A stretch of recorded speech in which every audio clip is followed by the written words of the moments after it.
Welcome to the Broken Pie Chart Podcast, episode 329. I'm your host, Eric Moore. All right. Stuff's going on in the markets. Thursday was a normal day. Friday, we saw, obviously, with the geopolitical stuff that's going on, futures overnight down what? I think they got down to about 1.5%. Market almost seemed like it opened down, seemed like it was going to rally. And then on a Friday afternoon, not really a surprise, people wanting to maybe take a little off going into the weekend, stocks closed down. And I got some questions. So what does this mean for the markets? All right. So we never really cover geopolitical stuff. We don't cover politics per se on this. And it goes without saying, like, you don't want people to be hurt, lose lives, all that stuff. But we do cover the markets. And when you look at how markets have done, well, no shortage of how do stocks perform after major events. Ryan Dietrich put something out on Twitter. He had a list of different things: the Cuban Missile Crisis, North Korea invades South Korea, Pearl Harbor, Germany invades France, Iraq war starts, 9/11. Let's see, Saudi Aramco drone strike, Russia invades Ukraine. And the median, or let's just say the average 12-month later, is markets are actually positive. And the median is, market's about 8.4%. The median is 12 months later. And 68% of the time, markets are higher a year later. So I think it's really important not to make snap decisions based upon stuff that is going on. And I know we'll get to kind of, gold and oil and things like that. I think sometimes too, my problem with some of this though is when you look at data and you look at, past geopolitical stuff, Munich Olympics, Tet Offensive, Gulf of Tonkin, I think I said the Cuban Missile Crisis. Like, when you look at this stuff, you also have to figure out what was going on beforehand. Like 9/11 was September 11th, 2001. The tech bubble really was, it started to burst. The NASDAQ was March 2000 was the all-time highs at the time. Of course, took many years to get back there. So although 9/11, you look at 12 months later, the market was down minus 18.4. It was actually interesting. 3 months later, 6 months later, it was up. 1 month later, it was down. 12 months, but it was still that was a 3-year recession. So I think it just goes back to, if you were going to make decisions about a portfolio, those should have been made a year ago. Meaning, if you're going to take money out tomorrow, in a month, in 2 months, those were conversations to be had a year ago, 2 years ago. Be ongoing about how your plan is morphing and changing and doing all those things. There's definitely going to be, or there was, a reaction in the markets. It wasn't a surprise. It wasn't a surprise that the markets tried to rally, sold off near the close. And it wasn't a surprise that some of the things that you'd expect to rally, rallied.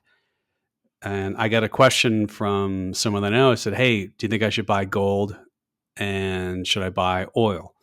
And by the way, they had no idea what entails buying a crude oil or West Texas Intermediate oil future. I did get that question.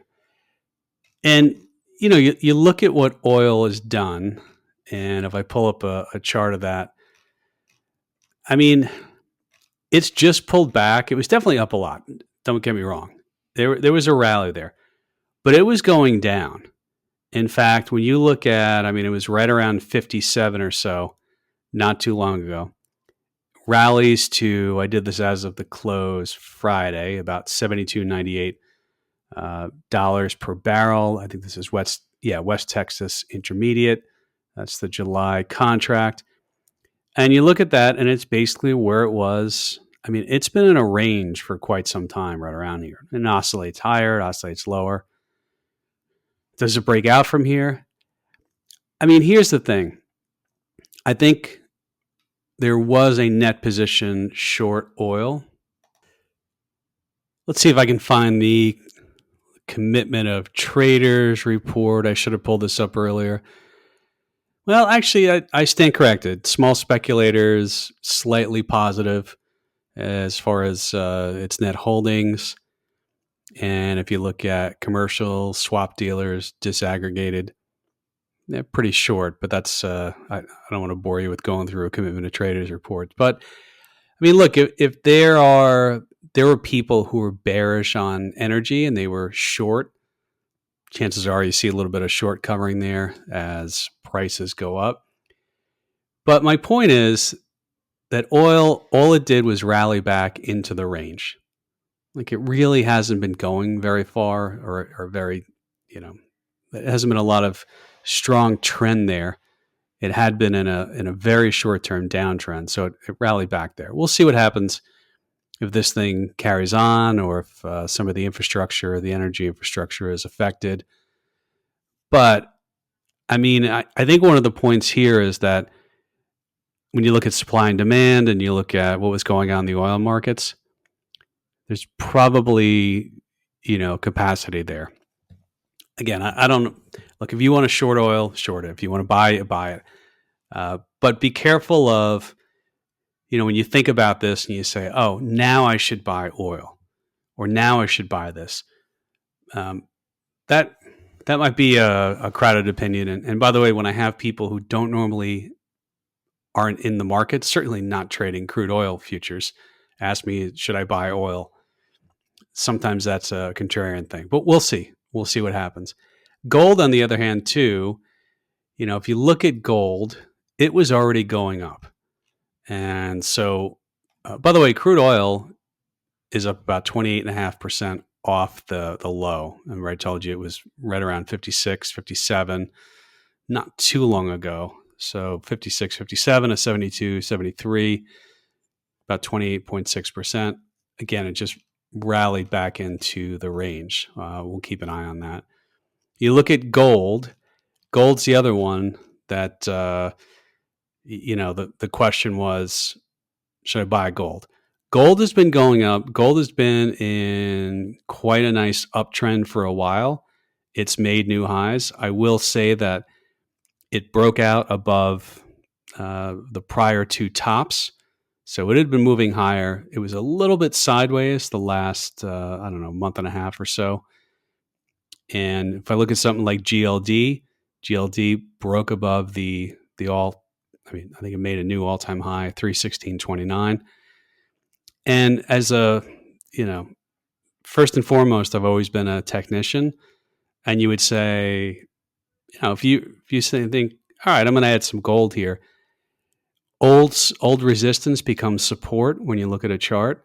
And you would say, if you're a trader, you might put a stop a little bit below, not too tight, but a little bit below the that breakout line. And if it breaks back down into there, you'd say, well, I'm wrong, and I get out with a small loss. But again, looking at gold, you're not early there. You're certainly not early, but it has been a nice defensive piece there. What really didn't work, though, is bonds. And I keep saying, bonds sometimes are more correlated to stocks than people realize.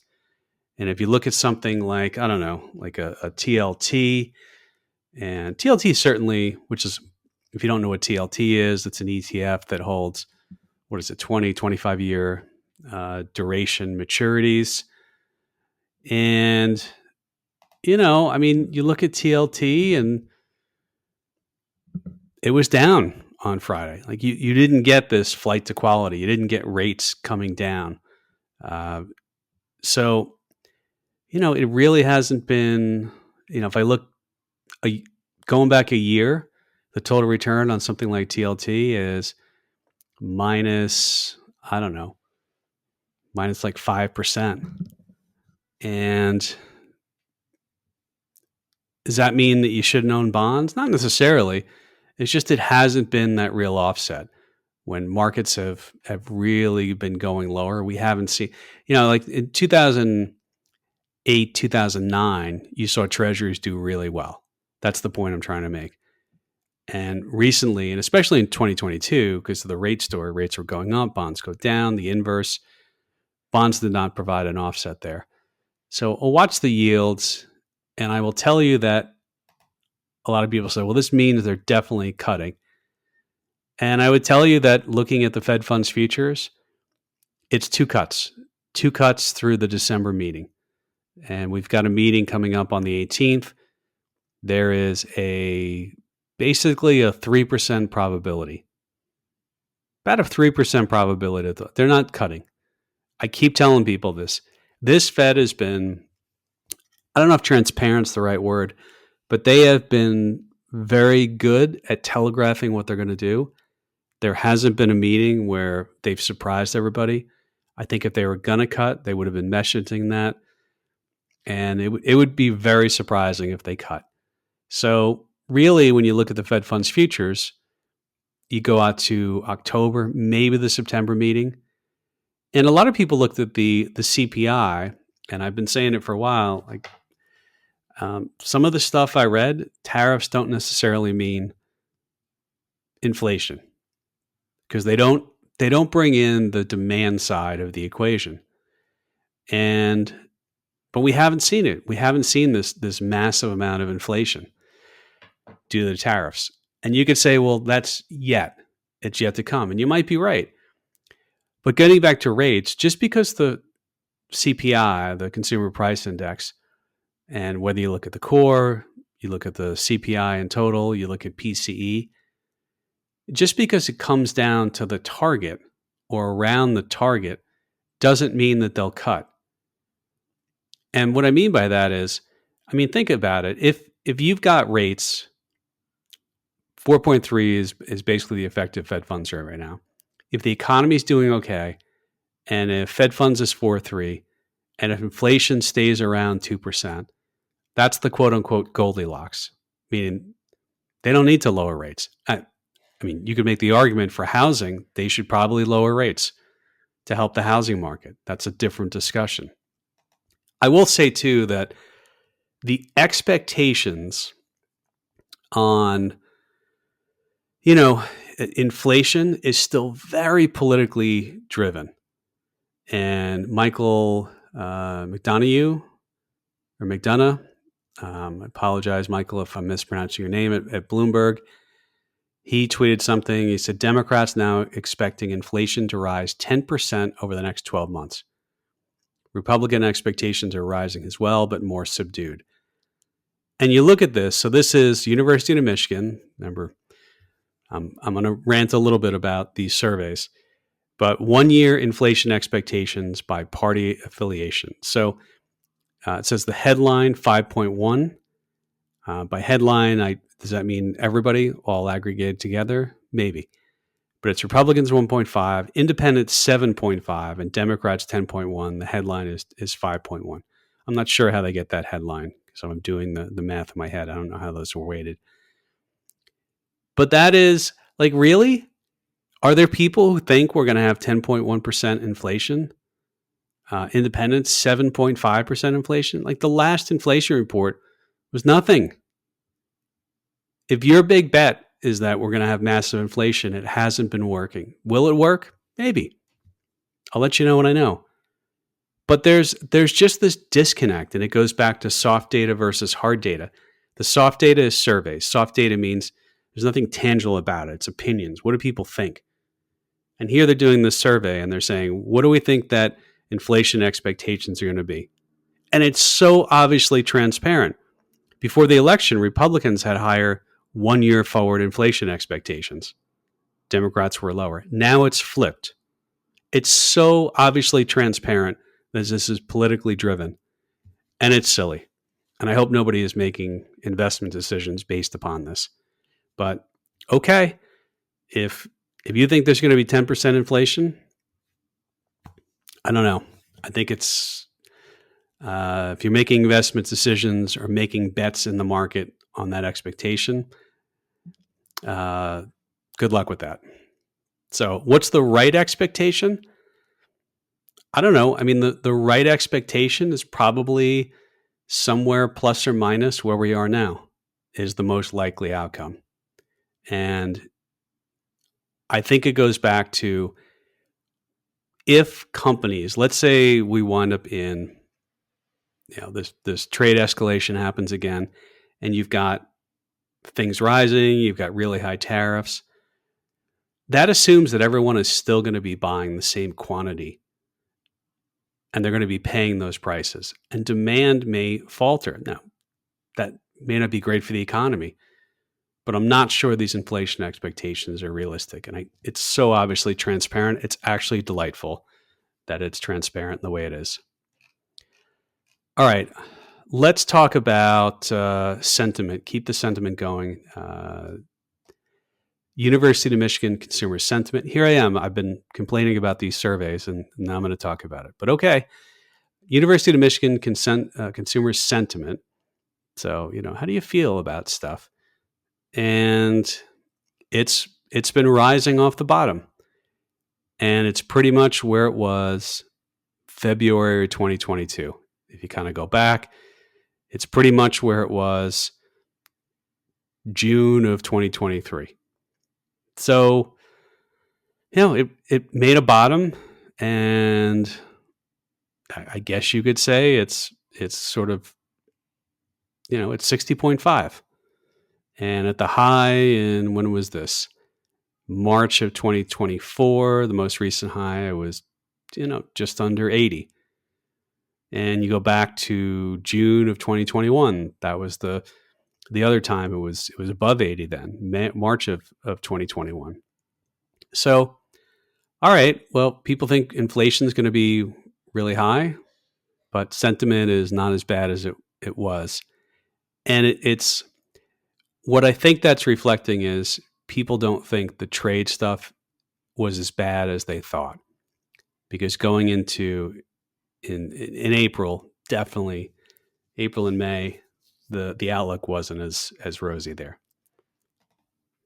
All right, the other, I think, popular opinion right now is the U.S. dollar is gonna go lower. And I've seen some really good research on this. I've talked to different people on the street who I value their opinions, and there's some firms who expect the dollar to go lower. Now, I actually think that would be welcome news. And the reason why that's welcome news is for those of you invested in things like the S&P 500, which has a lot of global multinational companies. Remember, those companies report earnings in US dollars. And so if they earn if they earn a euro on a sale of a widget, well, what happens?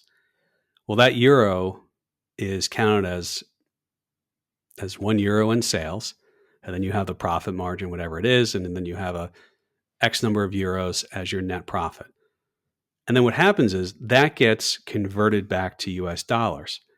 And so when you have a very weak US dollar, when those foreign sales get converted back to US dollars, it actually is worth more in sales, more in income. When the dollar is very high, you sell your widget overseas, in Europe, in Japan, in China, whatever it is, and then you come back and you transpose that into US dollars, it's actually less in sales, less in income. And so a falling dollar or a weak dollar helps US multinational companies.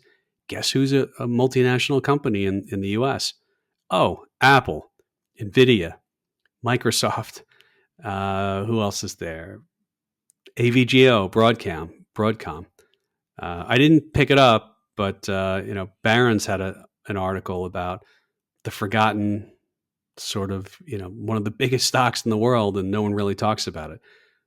Probably because of the symbol thing. I've talked about that before. AVGO, Avgo, they merged with Broadcom, and the story is somebody told the story that they forgot to negotiate for the ticker, so they lost Broadcom's ticker. All right, back to the dollar though. Jared Dillian on Twitter said, "In case you were thinking about shorting U.S. dollar, it's not exactly an original idea." And this is a chart. Data source was, is this GS? Is that Goldman Sachs? I don't know, GS, FICC, and equities.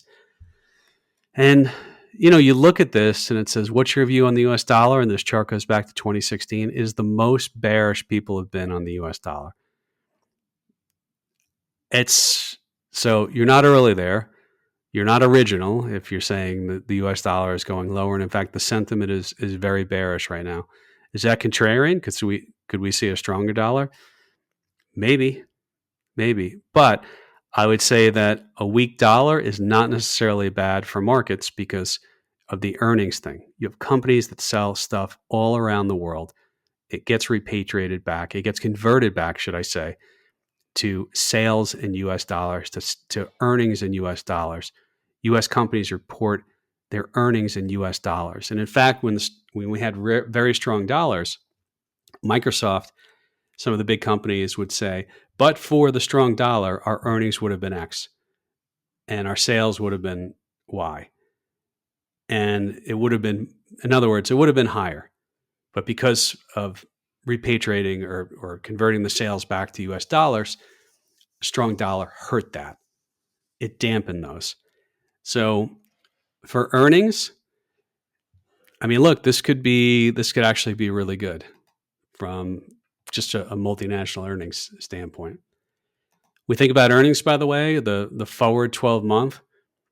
If I look at Bloomberg, and it's anywhere from 269 to 274. At 269.28, that would be right around 6% growth over the next 12 months in earnings. And if I look at sales per share, sales about plus 4.31. Now, you might say plus 4.31, but historically, sales, it's really, that's kind of in the historical average of growth in sales. So, you look at this and you say, okay, well, earnings are still positive. They're down from where they were. We know, a forward PE is about 22.20 right now. So it's not 18, but my argument that you've got a lot of tech companies and this index is different than it was many years ago. You can't compare the index today and the business lines and the business models of the companies today to the ones in the 1980s and 1970s. It's just not a fair comparison. So, all right. So, we think about the dollar. I guess the point there is, yeah, everybody's kind of bearish the dollar right now, and we'll see how that plays out. All right. I want to talk about volatility. And yeah, I mean, the VIX went up Friday. No surprise there. It didn't spike unbelievably. I mean, I'm recording this on a Saturday. So markets aren't open and don't have any new data, don't know what's going to happen over the weekend. But we have seen, this was a chart, Bloomberg Finance and Deutsche Bank, and it was S&P 500 return. So thinking about the recovery, time to recover, and you're looking at a volatility shock. So S&P returns at this point in time, just over 2 months, from a 1.5 standard deviation volatility shock percentage. The recovery post the Liberation Day shock is the strongest in 75 years of data.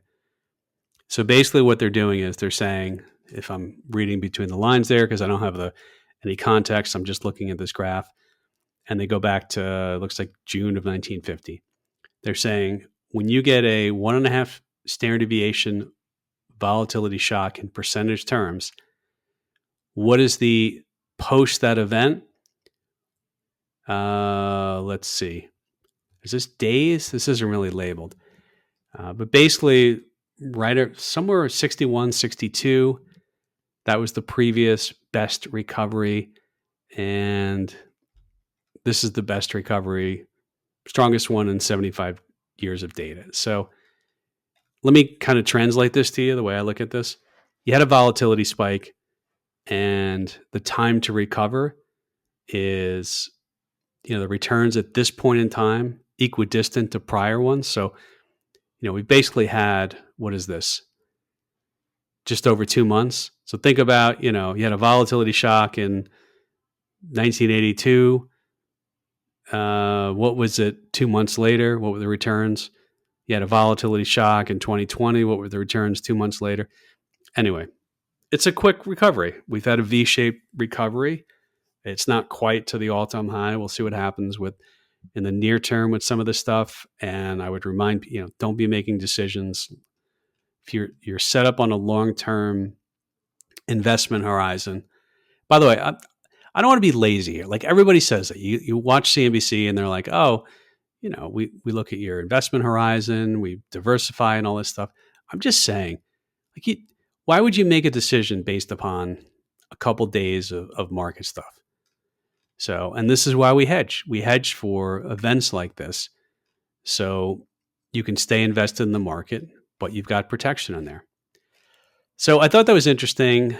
Grant Hawkridge on Twitter, let's see, he put out a chart, and it looks like this is a chart from the Daily Number. Not necessarily familiar with them, but that's their logo on the chart. And I'll read what he said. 437, so he's talking about the 2020s. 437 plus or minus 1% days and counting. The 2020s are on track to be the most volatile decade in market history. But here's the twist. The S&P is up over 80% since 2020. Big moves, big gains, not the combo we're used to. And so you look at this, and they listed by the average over a decade is 504 days of 1% up or down. And I thought, what's the context there? Well, generally there's 252 trading days in a year, or right around there, over 10 years. So right around 2,500 days. So if the average is 504 divided by 2,500, I know it's like 2,520 or something like that, but it's right around 20% of the time. If you look at the 2000s, which of course had 2000, 2001, 2002, 2008, early 2009, and there were big up days in the recovery in 2009. That is roughly 33% of the time. So I don't know when this chart was pinned to, but it's 437 so far in the 2020s. We're in 2025. We're almost to mid-year. So if we say what?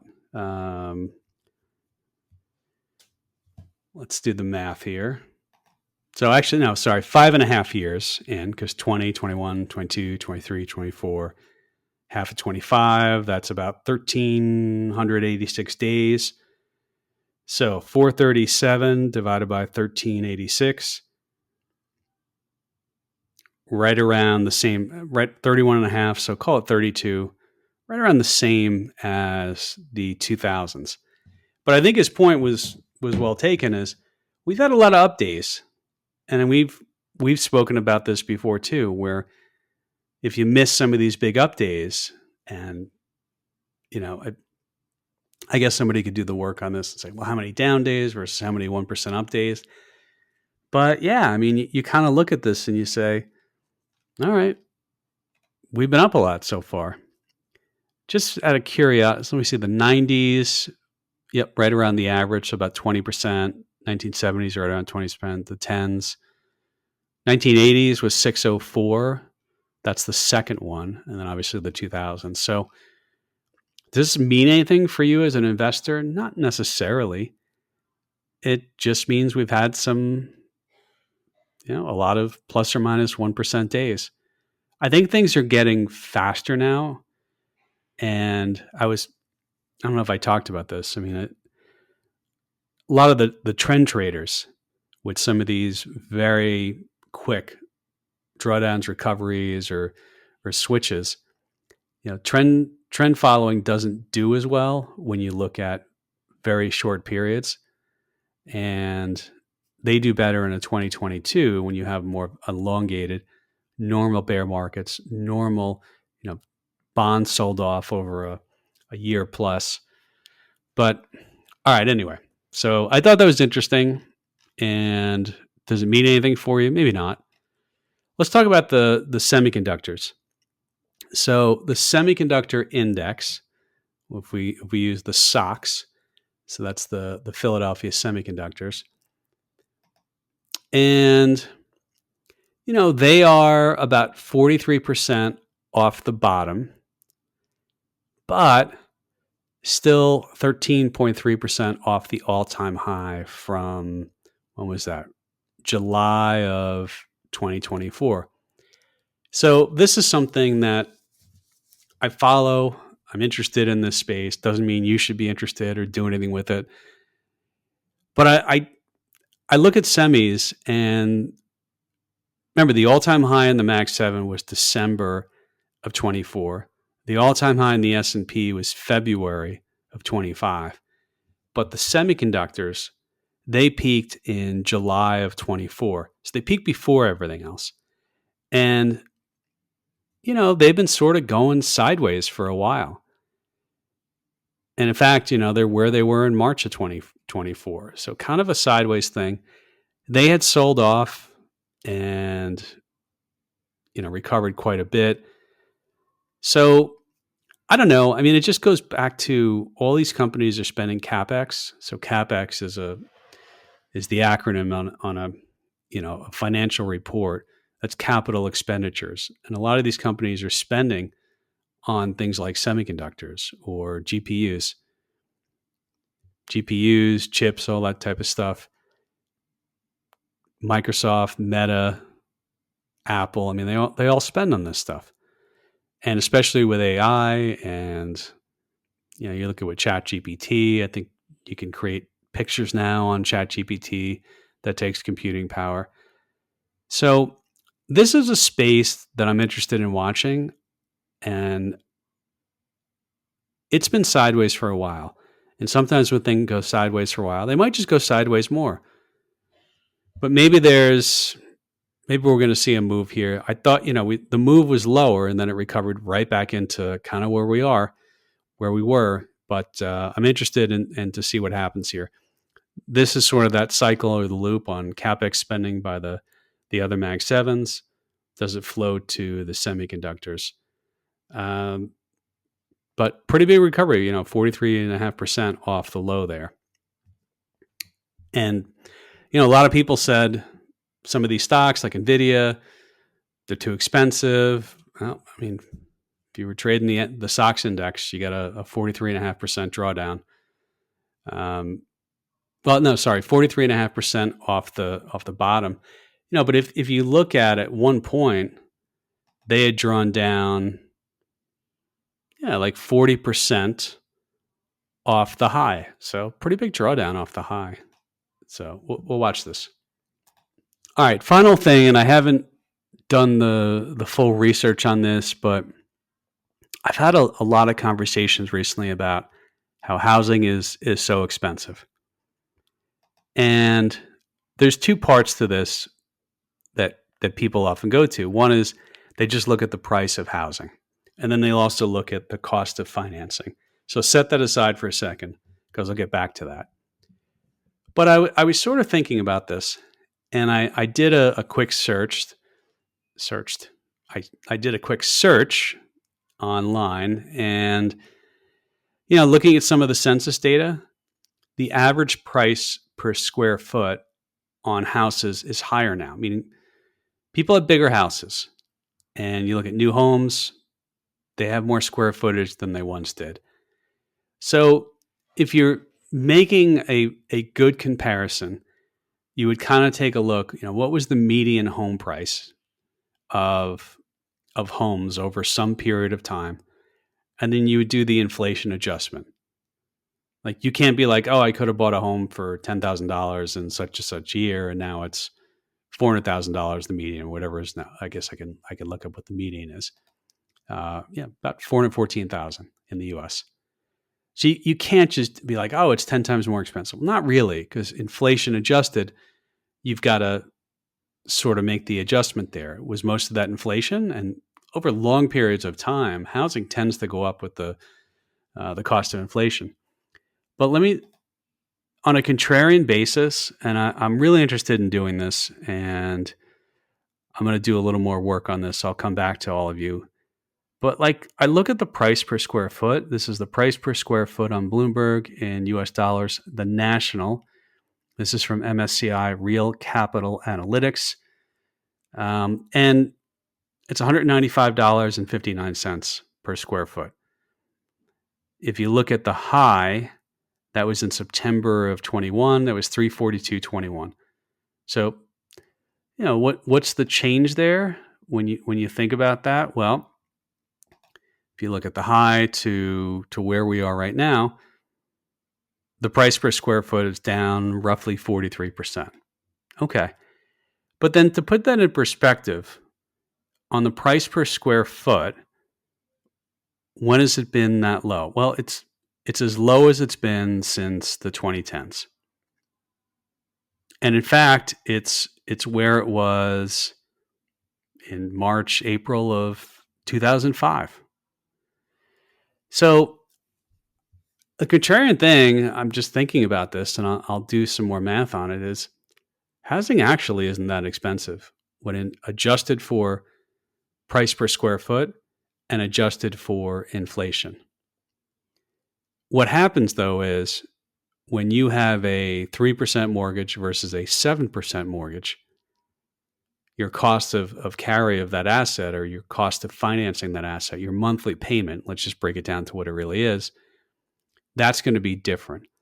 So I want to spend some time on this, but I feel like the price per square foot is overlooked. Like if you're like, oh, this 1,000 square foot house in 1990 was X, and you're like, well, now houses are Y, but the new house is on average 2,000 square feet. Well, it's not an apples to apples comparison. It's apples to oranges. So I don't know. I mean, is housing really that much more expensive when you factor in inflation and square footage? I don't know. I'm going to do some work on it. Obviously, you have the financing cost, but just on a what does the house cost, not necessarily if you want to finance it, I'm not sure if housing is that much more expensive. We'll come back to this because I know some of you will take issue with that. You can send me emails, derek.moore@zegainvestments.com. That's derek.moore @Z as in zebra, E as in Eddie, G as in George, A as in Apple. Investments is up to you to spell correctly. If you don't get that right, you're not going to be able to email me. And we like listener questions too. Some of the things I covered today were listener questions, like on oil and gold and what happens when you have geopolitical stuff. So happy to cover those. All right, let me get to, I finished season 1 of Your Honor on Netflix. And apparently there's a series, season 2. I don't know why we need a season 2. I don't know if I'm going to continue watching it, but I thought it was a pretty good show. And if you like Bryan Cranston, who of course was in Breaking Bad, check it out. I think it was pretty decent. It had, if it was a stock chart, I would say it trended up, trended down and sideways for a while, and then trended up. And the ending, some people might be happy with the ending, some people might not be, and I'll leave it there. The other thing, of course, is I just watched the Florida Panthers win game. What was this? Game 5 of the Stanley Cup Finals. And besides the one game, which was a blowout, I mean, we've had 3 overtime games out of 5 at this point. So the series has been really good. And even if you're not a hockey fan, like if you watch these two teams, it's been, except for the one game, which was a blowout, I mean, these have been good games. And yeah, I was telling somebody to just check out the series. And people don't necessarily watch hockey. They're kind of like, who is that one guy who just skates really, really fast? And of course, they're talking about Connor McDavid. And he's probably, I don't know, is he the best skater I've ever seen playing in the NHL? I think he skates better than Gretzky. I think it's a fair statement, but all right. So I know some, so anyway, I would check out the the NHL playoffs. I saw a little bit of the NBA playoffs too. that series, I think, is tied up now, and it's been relatively close there. And it seems like these two teams, rather than just shoot 87 threes that, maybe they make 20% of them, it seems like they're playing a brand of basketball that's close to the rim, not just shooting threes. So kind of interesting. But yeah, I mean, obviously I'm been talking about the NHL and hockey all season, so this is the time of year for that. The other thing too, I haven't seen the Mission Impossible movie yet, and probably with stuff out, it's not going to be in the IMAX theater anymore. But it's on my list. It's 3 hours though. My son saw it; he liked it. It is 3 hours, so that's a couple times I thought about going to see it, and then I'm like, between driving there, driving home, and then the 3 hours, and the 87 minutes of previews. But I've liked the other ones, and I think if you like the Mission Impossibles, normally Tom Cruise gives you exactly what you want. And for those who don't like those movies, you're probably not going to suddenly start to like them. But anyway, that's on my list. If I see it, I'll report back. All right, that's it. We'll talk to everyone next week, and try to stay non-emotional in markets. As Jay always said, have you ever made a really good decision when you were emotional? Probably not. Talk to you next week.